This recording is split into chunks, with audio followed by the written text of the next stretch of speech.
어떻게 보면은 저는 우리나라 방산업체가 안 된다가 아니라 성장을 하더라도 성장의 폭이 이렇게 올랐었다 그러면 앞으로는 이렇게 될 수도 있잖아요. 그래서 이제 방산 투자할 때 그냥 목표 주가만 보고 하시는 것보다는 글로벌 이렇게 흐름 자체.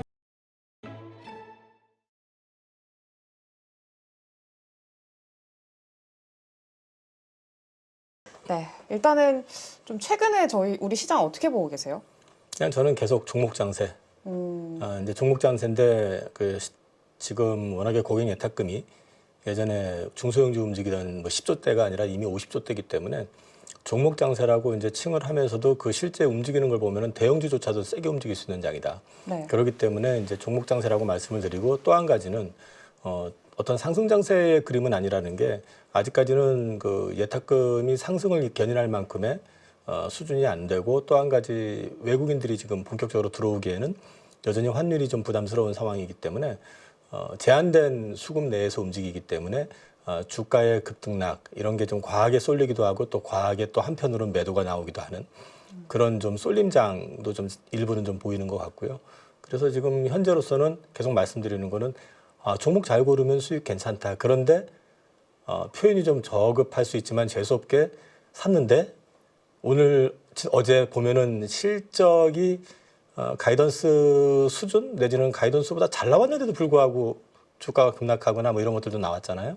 네. 그러니까 이제 그런 것들은 조금 조심하면서 가야 되거든요. 결국 그렇게 되면은 실적 발표 일정까지 체크해가지고 그걸 좀 피해가면서 좋은 주식들을 좀 좋은 주식이라기보다는 좀 이제 바닥에서 좀 거리 좀 실리고 연기금이나 외국인들이나 이런 쪽에서 집중적으로 사는 종목들 그런 거 선침해 놓는 것도 나쁘진 않을 것 같고 그래서 계속해서 종목 장세는 저는 2월 달은 계속 이어지지 않을까 싶습니다. 네. 근데 방금 또 실적을 말씀을 해 주셔서 상당히 우리 시장에서 의미 있는 모습이 그동안에는 실적이 잘 나오면은 좀 부러지는 모습들이 보였었잖아요. 약간 세론 이러면서 최근까지도 그런 모습들이 보이는 좀 종목들이 많았는데 어제 같은 경우에는 좀 실적 잘 나오는 기업들이 잘 갔단 말이에요. 현대로템도 그렇고 뭐 SK 바이오팜도 그렇고 등등등. 네. 근데 그 중에서도 오늘까지도 분위기가 좋았던 현대로템 방산주들 전반적으로 좀 끌고 가주는 모습들 보여주고 있는데 실적이 상당히 잘 나왔습니다. 이번에 4분기 실적에 좀 어떤 의미가 있을까요? 의미를 부여한다 그러면 폴란드향 매출이 많이 잡혔기 때문에 굉장히 좋게 된 거고 사실은 이제 우리는 방사청향으로 납품이 되게 될 경우에는 또 마진이 그렇게 높진 않아요. 네. 그래서 작년 2분기 때 또 실적 안 좋게 나왔다고 막 그때 목표 주가 하향하고 주가 급락하고 막 그랬었던 적이 있었거든요.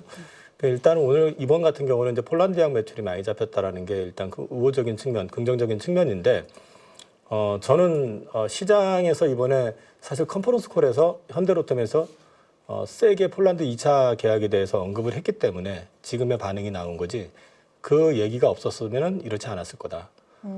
실제로 보시면은 장중에 실적 발표 난 다음에 급하게 마이너스까지 빠졌었어요. 그러다가 다시 재차 급등을 했는 게 뭐냐면 컨퍼런스 콜을 통해 가지고 폴란드 계약 너무 걱정하지 마라라는 뉘앙스 좀 강하게 어필을 했다라고 애널리스트들의 리포트에도 언급이 돼 있는데 그로 인해서 목표 주가 올라가고 주가 올라가는 그림이었다. 아직까지는 저는 우리 이사님 생각하고 좀 다른 게 어저께 그 실적이 어닝 서프라이즈가 나오면서 올랐지만은 네. 하나 시스템이 따라서 오르긴 했죠 뒤에. 근데 하나 시스템도 오늘 서프라이즈가 나왔거든요. 네.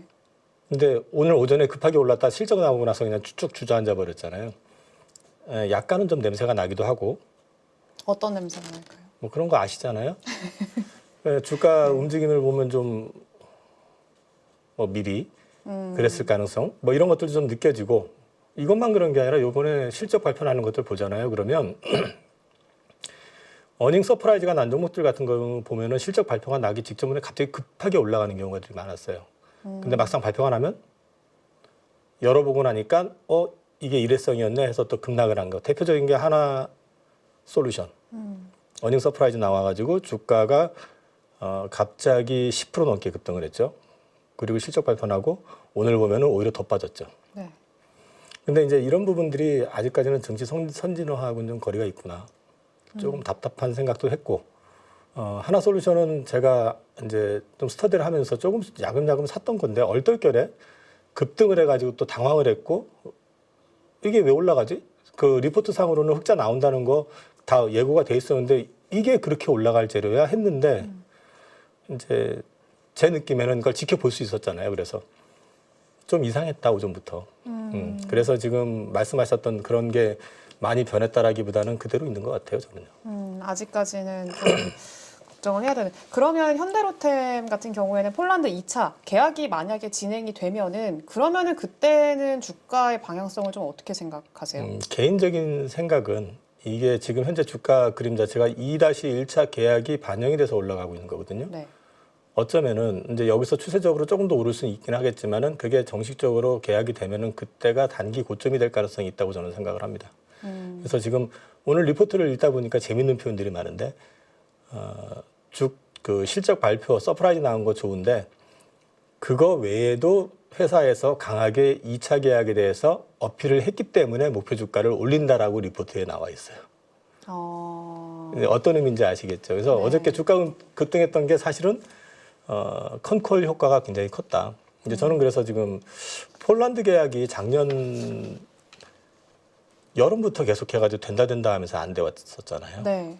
근데 이제 며칠 전에 폴란드 그 디펜스 24 그 언론 기관에서 그냥 온라인 그 언론이라고 해야 되나요? 근데 거기 이제 국방 전문인데 거기에서 이제 한국하고의 그 계약 관련된 부분들 단절된 거 아니다. 여전히 진행하고 있고 뭐 자기 입장에서 폴란드의 이익을 위해서 네. 최선을 다하겠다. 뉘앙스에 따라서는 곧 된다 이런 거보다는 그쪽에서도 여전히 자기의 이익을 얘기하고 있는 거잖아요. 근데 이제 어쨌든 계속해서 협의가 되고 있다. 그리고 로템 쪽에서는 강하게 그 부분을 어필했기 때문에 주가가 급등한 거기 때문에 저는 2-1차 계약이 만약에 나오게 된다 그러면 아마 그때 주가가 만약에 급등한다 그러면 단기 고점이 거기서 나오지 않을까 싶습니다. 그러면은 사실 오늘 어제 현대로템이 실적이 잘 나오고 나서 하나 에어로스페이스도 신고가 또 터치를 했고 그리고 LIG 넥스원도 괜찮게 좀 흘러가고 있는데 사실 다음 주 월요일에 또 하나 에어로스페이스가 실적 발표를 하잖아요. 네. 그러니까 지금 방산주들이 돌아가면서 현대로템 같은 그런 흐름들이 나오지 않을까 많은 투자자분들이 좀 기대를 하면서 좀 접근하시는 경우도 있는 것 같거든요. 일단 오늘 하나 시스템이 김샜잖아요. 네. 서프라이즈, 그것도 굉장히 서프라이즈가 나왔는데, 저는 이게 현재 방산주 같은 경우는 본격적인 추가 상승이 나오려고 그러면 저는 폴란드 계약이 우선 돼야 된다. 그런데 그게 일단은 로템을 통해 가지고 일정 부분 반영이 됐다고 보면 이제 한 번 더 오를 수는 모르겠지만 그때가 저는 고점일 것 단기 고점일 것 같다고 말씀을 드렸잖아요. 그 하나 에어로스페이스 같은 경우도 지금 마찬가지라고 봅니다. 거기도 결국은 폴란드 계약이 또 추가로 돼야 되는 입장이고 실적 관련된 부분들이 이제 폴란드 향이라든지 이런 쪽이 많이 붙였으면 또 서프라이즈가 나올 거고 그러면 한 단계 더 오를 수 있고 거기에서 또 폴란드 2차 계약에 대한 얘기가 어떻게 나오느냐에 따라서 목표 주가는 조금 더 위로 갈 수도 있을 것 같은데 일단은 저는 그 폴란드와 관련돼서 만약에 이번에 추가 계약이 나온다 그러면 어찌됐든 그 부분은 일정 부분은 지금 현재 주가에 반영이 되고 있는 것 같다. 그래서 저는 이제 올해 같은 경우는 폴란드가 일단 돼야 될 것이고 그 다음에 이제 추가적으로 중동이나 중앙아시아나 남미나 아니면 동남아 쪽 이런 쪽에서 수주가 뭔가 좀 나와줘야지 그 다음번에 대한 어떤 밸류에이션 기찬이라든지 그 다음에 이제 향후 전망에 대한 걸 좀 기대할 수 있는 부분이 있을 것 같다 이렇게 말씀드릴 것 같습니다. 그러면은 어쨌든 폴란드를 좀 기다려 봐야 되고 그리고 만약에 폴란드가 된다고 하더라도 그 이후에 추가적인 수주가 나오지 않으면 방산주들은 어떤 추가적인 상방을 더 열어놓기엔 아직 좀 부담스럽다 이렇게 봐야 될까요? 저는 개인적으로 봤을 때 일단은 폴란드 계약이 언제 나올지 모르겠지만 나온다면 그게 단기 고점. 그 다음에 거기서 좀 뭐 기간 조정을 받든 조금 빠져서 횡보를 한다면은 그 다음번에 모멘텀이 나오려고 그러면 본격적인 또 추가 계약이 나와야 되는데 폴란드에서 계약해놓고 다시 또 할 리는 없잖아요. 그러면 이제 그 다음 수순이 기대할 수 있는 건 루마니아라든지 아니면 중동의 사우디나 UAE나 뭐 이런 쪽 또는 동남아 쪽 뭐 이런 쪽에서 이제 여전히 우리나라하고 그 무기 관련해 가지고는 협의가 되고 있는 것들이 많으니까 중앙아시아 쪽도 그렇고 그런 쪽에서 뭔가가 이제 추가적으로 터져줘야지만이 그 다음도 좀 기대할 수 있는 부분이 있잖아요. 그래서 이제 그런 부분들을 일단 어느 정도 이렇게 가시성 있게 보여줄 때 그때 다시 한 번 더 전열을 재정비하고 한 단계 더 이제 시도를 하든 뭐 그럴 것 같습니다. 저는. 그러면은 다른 국가들에서 수주를 해갈 그러니까 좀 터질 가능성은 높다고 보세요? 어느 정도의 가능성을 지금 보고 계세요? 지금 협의가 계속 되고 있고요. 네. 실제로 그 로템 같은 경우도 지금 이제 문의 들어오는 데가 중동도 일부 지금 얘기가 있는 것 같고, 그리고 뭐 어떤 희망 사항이긴 한데 이제 인도 같은 경우도 마찬가지고, 그 다음에 K9 자주포 같은 경우는 뭐 워낙에 지금 인도에서 더 가져갈 생각도 하고 있고, 또 중동 쪽도 관심 있어 하고, LIG는 뭐 중동, 그리고 이제 우리가 기대하고 있는 거는 LIG가 실제 미국으로 들어갈 수 있느냐 하는 부분, 또 로봇계 관련해 가지고 이제 미 국방성에서 어떻게 나오느냐 이런 것들도 좀 기대할 수 있는 게 있잖아요. 네. 그러니까 이런 것들이 스탠바이 하고 있는 것들이 꽤 많으니까 이제 해군 쪽으로는 사실은 그 배를 건조하는 게 현재 존스법이나 연방법상으로는 그 미국 내에서 건조를 해야 되기 때문에 당장은 기대하기가 쉽지 않은데, 그거는 좀 올 하반기쯤 돼봤을 때 이제 법 개정이 되든 아니면은 미국의 현지 조선소를 이제 인수한 회사를 중심으로 해가지고 뭐 어떤 변화가 있을 가능성, 그 정도는 이제 볼 수 있을 것 같고, 지금 눈에 보이는 것들은 제가 체크한 걸로만 가지고도 이제 뭐 비행기 같은 경우도 그렇고, 뭐 필리핀 관련된 FA-50 같은 거라든지, 지금도 이게 나와가지고 협의 중인 게 꽤 되고 있거든요. 근데 네. 그것들이 될 수밖에 없다라고 판단을 하는 게 일단 가성비가, 네, 가성비가 이제 우리나라 제품을 따라오는 게 없고, 또 하나 납기를 또 제대로 맞출 수 있는 그 기업체들이 많지가 않아요, 지금. 네. 중국 거 사겠어요? 아니, 살 수도 있겠죠. 근데 이제 중국 거 같은 경우도 지금 일단 품질의 뭐 어떤 문제점 이런 것들이 여기저기서 이제 나오니까, 그리고 또 미국의 눈치를 봐야 되는 입장에서 중국 거를 섣불리 가져오지 못하는 입장도 있고, 동남아는 중국하고 대립하고 있는 상황에서 중국 걸 수입할 리는 없잖아요. 네. 그러니까 이제 그런 쪽에서 놓고 본다 그러면 추가 수준은 당연히 가능할 거다라고 저는 보고 있습니다. 그러면은 지금 현재 최근까지 방산주들의 어떤 주가를 끌어내렸던 정치적인 불확실성, 우리나라에 이런 것들은 더 이상 뭐 추가적인 하방 압력을 주는 경우는 생각을 안 해봐도 될까요? 빨리 정치적인 어떤 불확실성 이런 건 마무리가 돼야죠. 방산을 떠나가지고 우리나라 경제를 놓고 봤을 때도 그렇고 어떤 시기든 정리가 돼줘야지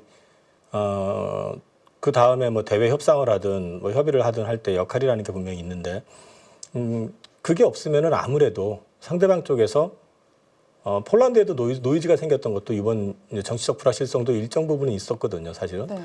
그러니까 그런 노이즈들이 있게 되면은 계약 자체가 틀어진다기보다는 좀 딜레이가 되거나 이제 그런 이제 가능성, 그런 것들은 분명히 있죠. 그러니까 빨리 해소가 되는 게 우선이고, 그리고 그것 때문에 갑자기 계약 해지가 돼서 한국 거 살려고 했다가 중국으로 바꾼다든지 뭐 한국 거 살려고 했다 러시아로 바꾼다든지 하기에는 가능성이 좀 제한적이지 않느냐. 영국 거 살려면은 지금 어디더라? 저 유럽의 어디에서 한 군데에서 그 독일사 우리나라 거 검토했다가 이제 영업 들어와가지고 샀는데 사기로 계약을 했는데 가격이 우리 거 2배를 해가지고 네. 또 난리가 나고, 그럼 납기도 또 우리하고 지금 차이가 많이 나니까 뭐 그런 얘기들도 좀 돌더라고요. 그러니까 그게 결정을 그렇게 쉽게 그쪽에서 여기 한국은 찝찝하니까 못하겠어라고 얘기는 못할 거예요. 근데 또 그 해외 뭐 정치적인 불확실성 얘기하니 갑자기 생각이 난 게 최근에 트럼프 대통령이 이제 한국이라는 국가에 대해서 무역 이런 그 수지 적자를 좀 해결하기 위해서 미국 무기 사가라 이렇게 얘기를 할 수도 있다라는 가능성도 좀 제기가 되고 있잖아요. 사줘야죠. 사줘야 돼. 네. 그러니까 사줘야 되는데 우리가 잘 만드는 걸 사지 말고 첨단 무기를 사오면 되죠. 근데 이제 그거는 무역 수지를 떠나가지고요. 지금 우리나라 분명히 방위비 가지고 시비를 걸 거예요. 네. 주둔비 분명히 올리라고 할 거고, 이제 주한미군 관련돼 가지고 이제 비용을 우리한테 떠넘기려고 하고 이제 그럴 텐데, 그 사람들 먹고 입고 자는 데다가 돈을 갖다 바치느니 우리가 일정 부분을 이제 현재 부담을 하고 있잖아요. 그거를 올리는 걸 최소화시키고 대신 나머지를 뭐 거기서 그 전투기를 사든지 네. 그 첨단 장비를 갖다 우리가 좀 와가지고 우리 무장을 하면 우리한테 나쁠 게 없잖아요. 네, 그런 식으로 절충을 해야지 이게 우리가 방산을 하고 있는데 왜 우리가 우리 거 안 쓰고 저기 걸 써야 되냐 이렇게 하는 거는 좀 무리가 있죠. 네. 네. 그리고 사실 이제 방산주들 아까 말씀을 해주셨던 게 폴란드 2차 계약이 만약에 진행이 되면은 그때가 단기 고점이라고 하셨고 이후에 뭔가 추가적인 게 나와야 될 것 같다라고 말씀을 해주셨잖아요. 근데 지금 트럼프 대통령이 지금 뭐 EU뿐만이 아니라 전 세계 국가들한테 방위비 올려야 된다라고 요구를 하고 있는 상황인데 그거에 따른 수혜를 기대를 한다면은 장기적으로 봤을 때는 방향성을 좀 위로 기대를 해봐도 괜찮을까요? 그러니까 주가라는 게 이제 계속해서 회사가 이익이 많이 난다고 해서 계속 올라가는 건 아니잖아요. 네. 그죠? 이제 예를 들어 가지고 작년에 주가가 엄청 급등을 한다면은 회사가 이거는 올해 실적만 놓고 하는 게 아니라 향후 장기적인 어떤 성장성을 놓고서 그게 선반영이 돼서 올라가는 거잖아요. 그러면 마찬가지로 이 방산 같은 경우도 이제 어떤 밸류라는 걸 이제 따지기 시작을 할 거예요. 지금은 유럽 업체들이 라인이 별로 없으니까 납기도 제대로 못 맞추고 또 미국 같은 경우는 자기 자체 소화하기도 벅차고 더군다나 이제 미국 무기하면 다 가서 줄 서 있잖아요. 작년 연말에 제가 K2 쉽지 않을 거라고 했던 이유도 폴란드 국방 예상을 갖다 우리하고 계약하기로 했었던 걸 갖다가 전부 저쪽 F-35 쪽으로 방향 돌렸었다는 말씀을 드렸잖아요. 그러니까 사실은 미국은 줄 서 있어도 못 받아요, 지금. 그런 상황이니까 이제 우리 거를 써야 되는데 만약에 방위비를 5%까지 지금 올리라고 요구를 하고 있는 상황에서 올릴 수 있는 방법이 뭐 있겠어요? 결국 무장을 해야 되는데. 그러니까 단기적으로는 우리가 양산 능력을 갖고 있으니까 그 부분에 있어서는 우리가 이제 영업을 하기에 따라서는 충분히 우리가 따낼 수 있는 부분이 많은데 이제 조금 시간을 지나서 놓고 본다 그러면 방산 쪽이 돈이 되는 거를 유로존 애들도 다 알잖아요, 이제. 그렇죠.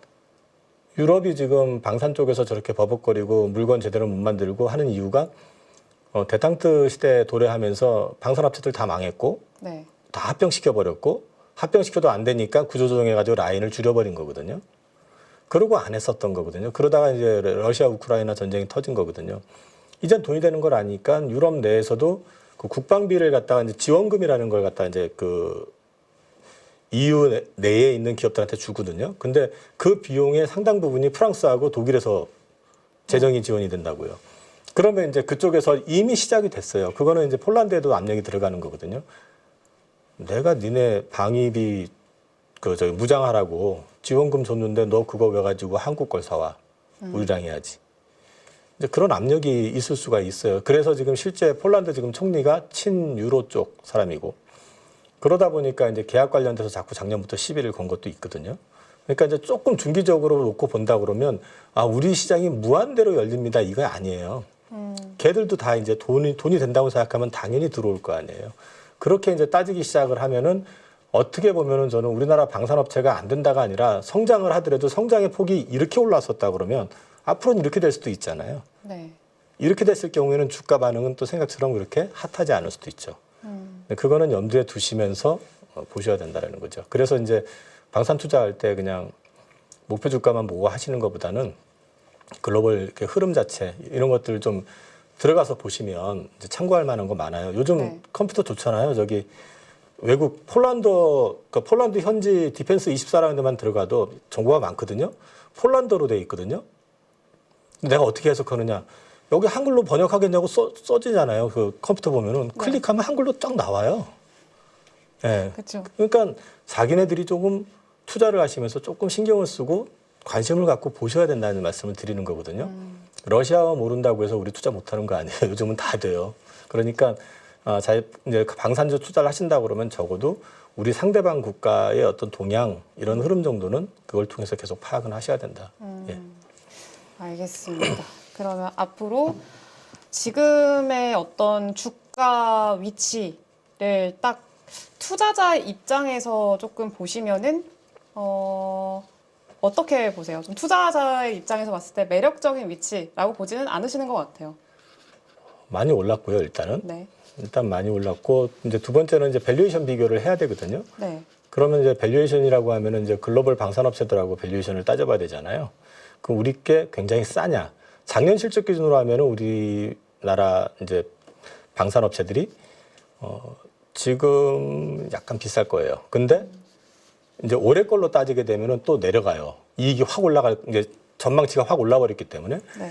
이제 그런 부분들이 이제 계속해서 반영이 될 거니까 제가 말씀드리는 거는 그래서 지금 현재부터는 이제 단순히 밸류만 보고 접근하시는 것보다는 이제 흐름, 예, 유럽 쪽의 방산업체들 또는 방산업체를 볼 게 아니라 유럽 집행부 쪽에서 방산과 관련돼 가지고 어떤 움직임 같은 거 체크해 보실 필요가 있다라는 거고 옆 나라 일본도 지금 이제 무기 수출을 하잖아요. 네.